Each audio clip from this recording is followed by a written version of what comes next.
આ છે ડાયેટ, એટલે કે જિલ્લા શિક્ષણ અને તાલીમ ભવનના માળખા અને કાર્યો વિશેનો ઝડપી સારાંશ.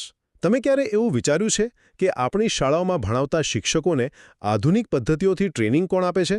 જુઓ, જેમ કોઈ મોટી મલ્ટીનેશનલ કંપનીમાં અલગથી રિસર્ચ અને ટ્રેનિંગ ડિપાર્ટમેન્ટ હોય છે ને, બસ એ જ રીતે દરેક જિલ્લાની શાળાઓ માટે આ ડાયેટ એક ટ્રેનિંગ અને રિસર્ચનું હબ છે. હવે પહેલું જોઈએ એનું માળખું. ડાયેટ એ ખરેખર જિલ્લા લેવલે શિક્ષકોને ટ્રેનિંગ આપતી મુખ્ય નોડલ એજન્સી છે.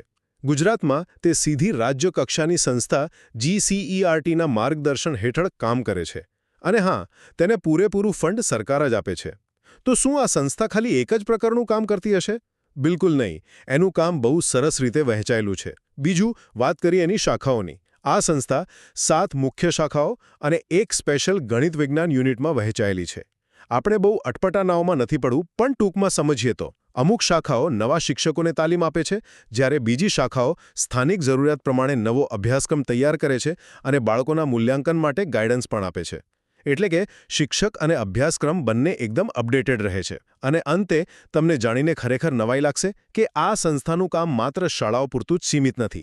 તે પુખ્ત શિક્ષણ, સાક્ષરતા અને મહિલા સશક્તિકરણ જેવા સમાજલક્ષી કાર્યો પણ સંભાળે છે.